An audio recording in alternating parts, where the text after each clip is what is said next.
brought you by Silver Pumps and Motors. Top quality और consistent performance के लिए सिर्फ सिल्वर पंप्स नाम याद रखना. For closes soon. ఆలసించిన ఆశాభంగం అంటున్నారు జీహెచ్ఎంసీ అధికారులు. ఈ ఆర్థిక సంవత్సరం చివరి 3 రోజుల్లో బకాయిలు చెల్లించి 90% రాయితీ పొందాలని సూచిస్తున్నారు. మరోవైపు ప్రభుత్వం ప్రకటించిన ఓటీఎస్ పథకానికి ప్రజల నుంచి కూడా మంచి రెస్పాన్స్ వస్తోంది. ఆస్తి పన్ను బకాయిల చెల్లింపుల కోసం తెలంగాణ ప్రభుత్వం ప్రకటించిన వన్ టైం సెటిల్మెంట్ పథకం ఈ నెల 31తో ముగుస్తుంది.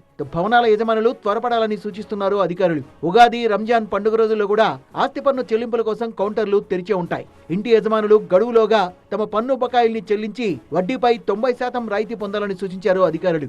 సిటిజన్ సర్వీస్ సెంటర్లు, ఈ సేవా కేంద్రాల ద్వారా పన్ను బకాయిలు చెల్లించవచ్చు. సర్కిల్ కార్యాలయాలు, హెడ్ ఆఫీస్లోని సిటిజన్ సర్వీస్ సెంటర్లు ఉదయం 8 నుంచి రాత్రి 11 గంటల వరకు పనిచేసేలా ఏర్పాటు చేశారు. అలాగే ఇంటి దగ్గరకు వచ్చే బిల్ కలెక్టర్లు కూడా నేరుగా ఆస్తి పన్ను చెల్లించి రాయితీతో కూడిన రసీదుల్ని పొందవచ్చు. మై జీహెచ్ఎంసీ యాప్ ద్వారా ఆస్తి పన్ను చెల్లించే వెసులుబాటు కల్పించారు అధికారులు. 41 crores దీనివల్ల పబ్లిక్ పే చేసిన వాళ్ళకి ప్రభుత్వం నుంచి బెనిఫిట్ అందడం జరిగింది. మీ ద్వారా నా రిక్వెస్ట్ ఏంటంటే, ఇప్పుడు March 31 వరకే ఈ స్కీమ్ గడువు ఉంది.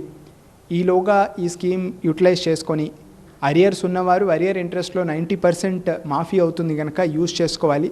ఈ అవకాశాన్ని మళ్ళీ కోల్పోతే April 1 నుంచి అరియర్ ఇంట్రెస్ట్ అనేది పడుతుంది అరియర్స్కి. అండ్ ఈ సంవత్సరం 24-25 ఇయర్ ట్యాక్స్ కూడా అరియర్స్ కింద అవుతుంది.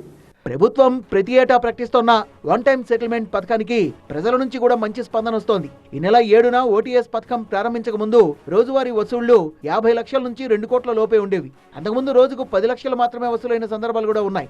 ఓటీఎస్ పథకం అమల్లోకి వచ్చిన తర్వాత రోజువారీ కలెక్షన్ 20 కోట్ల రూపాయలకు పెరిగింది. ఈ ఏడాది 2000 కోట్ల రూపాయల ఆస్తి పన్నులు వసూలు చేయాలని టార్గెట్ గా పెట్టుకుంది జీహెచ్ఎంసీ. ఇప్పటి వరకు 1760 కోట్ల రూపాయల వసూళ్లు సాధించారు అధికారులు. గ్రేటర్ వ్యాప్తంగా ఉన్న 19 లక్షల భవనాలకు గాను 13 లక్షల భవనాల యజమానుల నుంచి ఈ మొత్తం వసూలైనట్టు అధికారులు చెప్తున్నారు. సెలవు రోజుల్లో కూడా కౌంటర్లు పనిచేస్తాయన్నారు.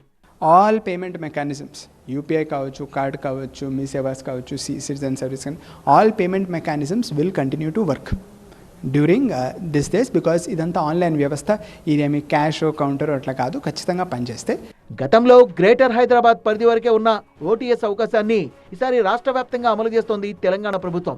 జీహెచ్ఎంసీ తరహాలోనే రాష్ట్రంలోని మున్సిపల్ కార్పొరేషన్లు, మున్సిపాలిటీల్లో ఆస్తి పన్నుపై 90% బకాయి వడ్డీని మాఫీ చేస్తూ నిర్ణయం తీసుకుంది.